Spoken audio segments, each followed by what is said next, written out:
the kids were severely disadvantaged, and they did improve. But come on, we have data showing it doesn't work. Oklahoma already has universal pre-K, and their scores have gone down compared to other states. Even the wonderfully loved Head Start shows no difference by age, by grade 3 or 4. So we're going to give this government monopoly that's screwing up K through 12 more money? It's insane. Does anybody make the constitutional argument, or since No Child Left Behind, does everybody assume, with the exception of Peter Schiff and Ron Paul and John Tate and you and me and people that think like we do and many of the people watching us, that who cares what the Constitution says? In my group of 20 economists, Walter Williams was the only one to make it.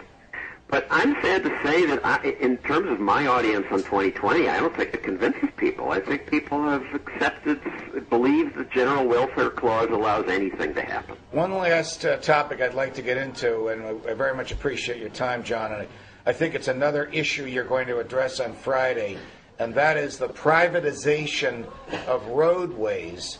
A lot of my conservative and even libertarian friends were scandalized when I argued that a good idea came out of the mouth of John Corzine, of all people, when he said, how about if I sell the turnpike? And I was yelling and screaming, this is terrific. This is the Goldman Sachs coming out at him. But, of course, the legislature wouldn't go along with it, and so it stays there.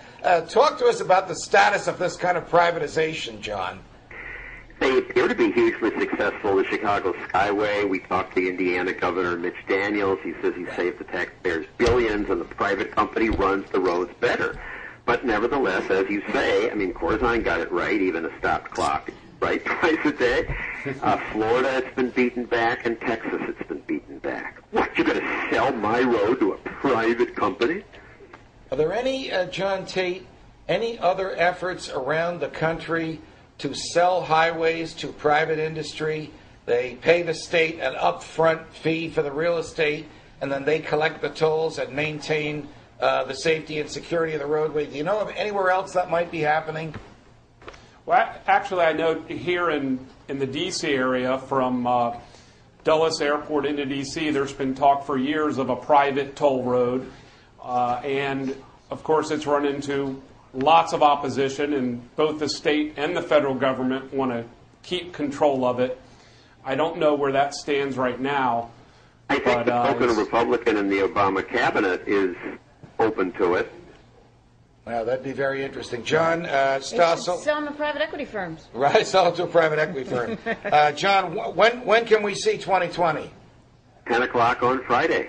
We'll be watching. We'll also be watching you Thursday evening on the Fox News Channel on the O'Reilly Factor when you'll be discussing these things with Bill.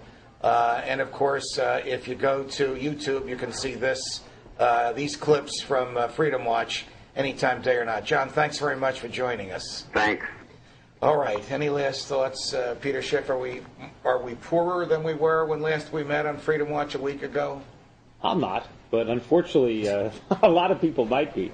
Yeah, I think every day our liberties are under siege. The value of our money is under siege, and it doesn't seem like there's really much that we can do about it. We can complain about it, and we can try to get our money out of the dollar. We can try to invest abroad to try to protect our own wealth, but unfortunately, we've got to watch this bus go over a cliff, and there's really nothing we can do about it. John, since you were much too generous in an introduction to me at CPAC a couple of weeks ago in D.C., it was just 2 weeks ago, have we lost any more freedom that you can sort of put your finger on? I think we lose a little more every day. Actually, I was going to say probably in the last 30 minutes we've lost some. But we've got to, is it hopeless? You asked that question earlier. I don't know. I hope not. And we've got to keep fighting. Tracy? Judge, this is when the entrepreneurs come out, though. Let's hear it. They start new businesses, empower yourself, don't rely on the government.